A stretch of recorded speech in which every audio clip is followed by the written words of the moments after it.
Okay, so now I'm approaching the third section along the River S path. Now this is on the left hand side along the riverbed or near the river itself.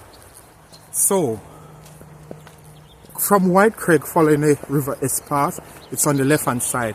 It's the third patch and it starts here.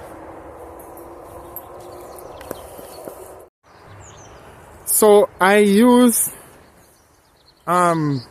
this path, access to the river as the starting point for the third patch. As I said, I'm thinking about if I'm walking from White Creek. It will be different if I'm coming from the other end, from the Musselburgh Bridge further down. But I'm just vlogging from White Creek towards the Musselburgh Bridge. So this region on the left hand side, starting here at the path, as you can see, it's a lot rougher, I guess. Even so, there are signs of wild garlic. Look at that.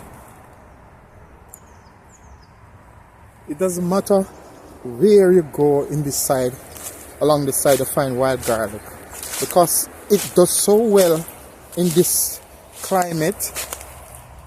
And look at that, wild garlic. And there's the river Esk all the way to the sea.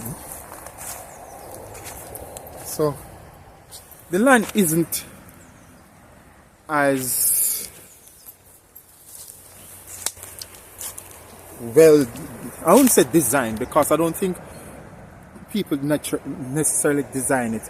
It's left to sort of grow itself, and from time to time they come and cut trees and so forth. But even so, you can start to see wild garlic, and it's so close to the river, which means that you'll find many people and pets, especially dogs, in this area, simply because the land mass is so narrow. So it's a question mark about foraging in this area, but even so, it's still forageable. But there's just a lot more obstacles to get to what you need. Even just through here, you can see the wild garlic plants in a distance. It's just that you'd have to clear a path to get to it, and it might not be ideal if you have easier access to wild garlic elsewhere or women. So let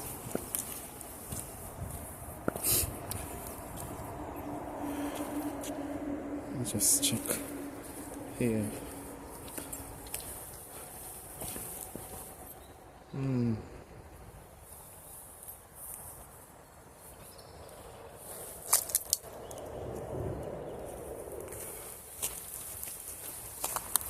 Okay.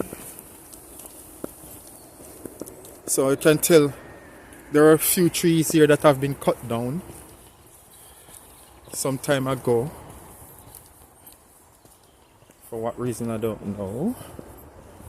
But look at more wild garlic. Just adjust the camera. It's, look.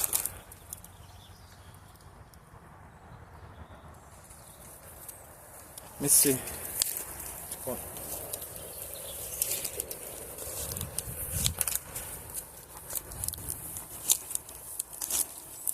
Okay. There's not much, and they're still piercing through this plant that the name I don't know really, but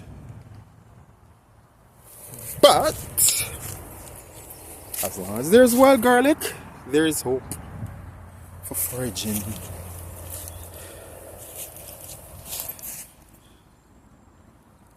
I would say that it doesn't show much now in this area, but as soon as they start to get larger, you'll see. But other bushes start to grow and hide, so that doesn't really help a lot in this section. As you can see, we walk a little further ahead, and the roof got esk just there.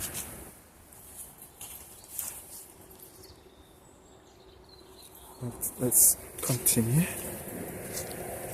See if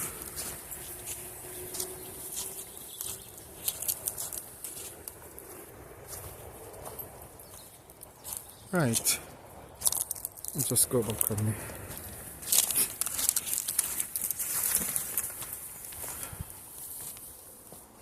Just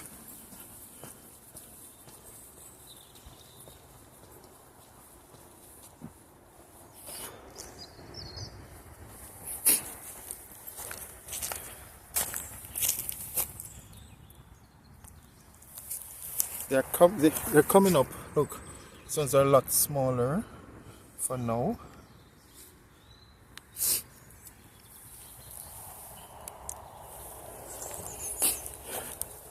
There's so many leftovers from last year's plant still decomposing. But wild garlic, you can see even amidst all the